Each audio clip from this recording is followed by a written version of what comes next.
খাদ্য সরবরাহ দপ্তরের স্থায়ী সমিতির কর্মাধ্যক্ষ বুলবুল ইসলাম মহাশয় রয়েছেন, আমাদের ওসি সাহেব মলয় মণ্ডল মহাশয় এবং সর্বধর্মের শান্তির প্রতীক হিসেবে আমাদের মতিন সাহেব রয়েছেন। আমার সঙ্গে বেশ কয়েকবার মঞ্চও শেয়ার হয়েছে। ভীষণ ভালো বক্তব্য রাখেন এবং ভীষণ ভালো মানুষও বটে। ভীষণ চার্মিং ওনার অ্যাটিটিউড আছে এবং সর্বধর্মের মানুষের কাছে ওনার গ্রহণযোগ্যতা কিন্তু আছে।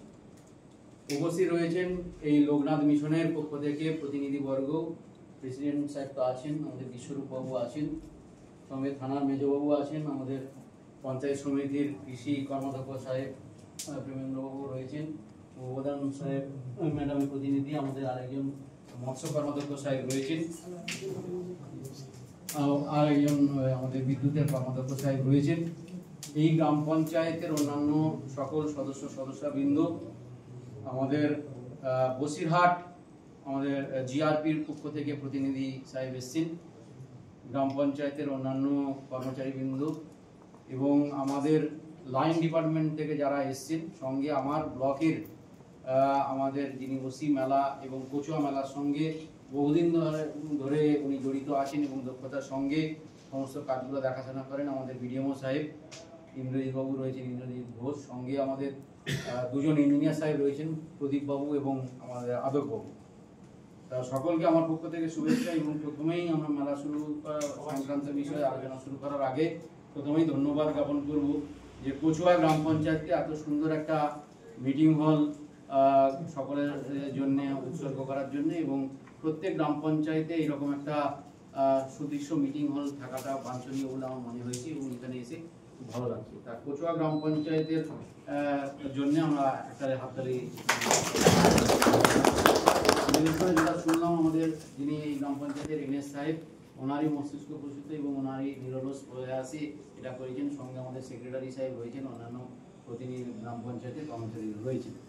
তা এবারে আমরা মেলা সংক্রান্ত বিষয়ে আমরা শুরু করছি, যেটা হচ্ছে যে মেলা সংক্রান্ত বিষয়ে আমাদের কিছু পরিকাঠামোগত বিষয় থাকে, সেগুলো আমরা প্রথম দিকে একটু আলোচনা করে নেব, সেগুলো কীভাবে আমরা এগোতে পারি সেটা আমরা এগোতে নেব। আর সেই জায়গা থেকে আমরা শুরু করলে প্রথমেই বলি যে আমি গত বছর এই মেলা প্রসঙ্গে এই সঙ্গে জড়িত থেকেছি। তাতে আমার যেটা মনে হয়েছে যে সত্যি যদি শান্তি এবং সম্প্রীতির যদি পীঠস্থান বলা হয়, তাহলে বোধহয় এই বসিরহাট 2 পঞ্চায়েত সমিতি তার অন্তর্গত কচুয়া গ্রাম পঞ্চায়েত। এবং যে জায়গাটাতে মেলা হয় তার চারদিকে যদি আমরা দেখি যে জনবিন্যাস, সেখান থেকে আমরা বুঝতে পারি যে কচুয়া মেলার চারদিকে দেখা যাবে যে সংখ্যালঘু সম্প্রদায়ের অধ্যুষিত গ্রামগুলো রয়েছে। কিন্তু তথাপি গত বছরও আমি দেখেছি বা তার আগের বছরগুলোতেও আমরা যে ইতিহাস শুনেছি, তাতে সর্বধর্মের মানুষজন যেভাবে সহযোগিতার হাত বাড়িয়ে দেন, তাতে তার ফলেই কিন্তু প্রশাসনিকভাবে কাজ করতে আমাদের অনেক সুবিধা হয় এবং মেলা সংগঠিত করতে অনেক সুবিধা হয়। তাই সকল আপামর জনসাধারণের প্রতিনিধি হিসেবে যে সমস্ত ব্যক্তিত্ব এখানে উপস্থিত আছেন, তাদের কাছে আমি আমার আন্তরিক কৃতজ্ঞতা জানাচ্ছি। আমাদের এই বছরে যে মেলা সংক্রান্ত বিষয়ে আমাদের ব্লকে একতরফ আমাদের সভা হয়েছে, তারপরে এসডিও স্যারের তত্ত্বাবধানে ওনার সভাপতিত্বে একটা সভা হয়েছে আমাদের বসিরহাট এসডি অফিসে। পরবর্তীকালে এখানে মন্দির প্রাঙ্গণে সেখানে একটা সভা হয়েছে। তা সেই অনুযায়ী যে দপ্তরের কাজ এখানে এই মেলা সংক্রান্ত বিষয়ে করতে হয়, সেগুলো নিয়ে বিস্তারিত আলোচনা হয়েছে এবং সেই অনুযায়ী যে যার দপ্তর যে কাজ করার দরকার সেগুলো কিন্তু কাজটা অলরেডি শুরু করেছে। যেমন পিডব্লিউডি দপ্তর দেখলাম যে তারা ফেন্সিং কাজটা শুরু করেছে এবং পিএইচই দপ্তরের যে বিষয়টা ছিল, একটা রাস্তা কামারপাড়া থেকে বাগুয়াডাঙ্গা পর্যন্ত যে রাস্তাটা সদা বুলবুলবাবু বলেছিলেন, সেই কাজটাও অলরেডি শুরু হয়েছে এবং আজও জানতে পারলাম অনেকটাই এগিয়েও গেছে। যে জায়গাতে ঢালাইয়ের প্রয়োজন ছিল, ওনারা বলেছেন ঢালাইও আগামী দিনে ওনারা করে দেবেন। ইলেকট্রিসিটি ডিপার্টমেন্টের পক্ষ থেকে ওনারা জানিয়েছেন যে ওনারা কাজটা করেছেন। একটা জায়গায় ইলেকট্রিসিটি নিয়ে আমাকে যেটা ইয়ে করেছেন, কোনো একটা পোস্টের জায়গাতে মনে করে হ্যাঁ কচুয়া পঞ্চায়েতে হ্যালো হ্যাঁ ঠিক আছে, আসুন।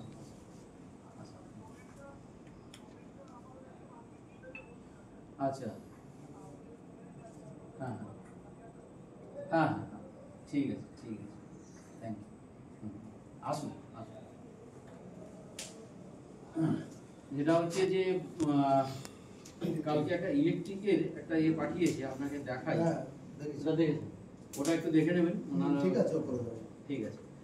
আচ্ছা, এরপরে যেটা রইলো, তাহলে পিডব্লিউডি পিএইচই ওনারা কাজ করছেন। আমাদের ব্লকের তরফ থেকে যেটা বলা হয়েছিল যে আমরা বেশ কিছু অ্যাপ্রোচ রোড, মানে একদম স্বরূপনগর মোড় থেকে একদম কাগড়া মির্জানগর স্টেশন পর্যন্ত আমরা বেশ কিছু পার্মানেন্ট টয়লেট আমরা করেছি, এবং যে টয়লেটগুলো আমরা গতবার থেকে করা শুরু করেছি তার মধ্যে কিন্তু সাবমার্সিবল পাম্প কিন্তু অ্যাটাচড আছে। ফলে ওটা জলের নিয়ে কোনো সমস্যা হওয়ার কথা নয়। এবং তারপরেও বেশ কিছু জায়গাতে আমরা চেষ্টা করেছিলাম পার্মানেন্ট স্ট্রাকচার করে দেওয়ার জন্য, কিন্তু জায়গার অভাবের কারণে কিন্তু আমরা পার্মানেন্ট স্ট্রাকচার করে দিতে পারিনি। আগামী দিনে আপনারা যদি ওই রকম জায়গাগুলোতে আপনারা দিয়ে থাকেন বা দেওয়ার বন্দোবস্ত করেন, তাহলে সেই জায়গাগুলোতেও আমরা কিন্তু পরবর্তীকালে পার্মানেন্ট টয়লেট আমরা করে দিতে পারি।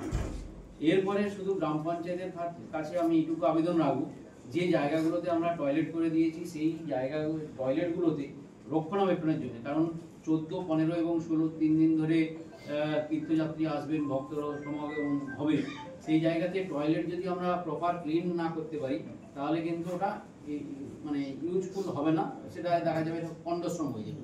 সেই কারণে আমি গ্রাম পঞ্চায়েতকে বলবো, প্রত্যেকটা টয়লেটে যেখানে যেখানে হয়েছে পার্মানেন্ট হোক, আর আমরা টেম্পোরারি অস্থায়ী হোক, সেখানে আপনাদের লোক যেন থাকে। পে অ্যান্ড ইউজ টয়লেট আপনারা এই মোডে যাবেন, এবং সেখানে যে লোকজন ডিপ্লয় করবেন তাদের ক্ষেত্রে বলা থাকবে প্রত্যেকটা জায়গাতে 3 জন করে অ্যাটলিস্ট যেন থাকে, 8 ঘন্টা 8 ঘন্টা করে ডিউটি। এবং যে ফিটা ওখান থেকে কালেকশন হবে সেটা গ্রাম পঞ্চায়েতের তত্ত্বাবধানে আপনারা ওটাকে কালেকশন করে নিয়ে ওনাদেরকে পারিশ্রমিক হিসেবে পেমেন্ট করবেন। তাহলে কি হবে, আমরা টয়লেটটাও আমরা যেরকম করেছি সেটা ইউজফুল অবস্থাতে থাকবে, আর দেখা যাবে যে জলেরও কোনো সমস্যা হবে। যেখানে অস্থায়ী টয়লেট হচ্ছে বা হবে সেখানে আমরা যেটা ঠিক